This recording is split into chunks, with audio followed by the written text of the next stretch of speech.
নমস্কার। আজকের বন্ধুরা ছবি আঁকতে বসছি, তো সকাল থেকে ওয়েদার খুবই খারাপ, তাই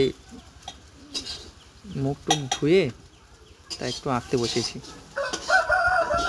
আঁকতে বসে ভাবছি কি আঁকবো। তখন মাথায় একটা সেট হলো যে একটা ট্রাফিক আইন সম্বন্ধে একটা ছবি আঁকি। সেই ছবিটা এখন আঁকছি।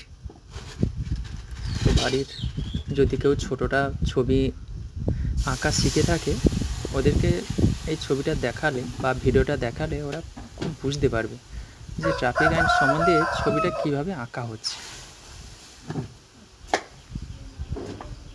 দেখতে থাকো এবং সঙ্গে থাকো।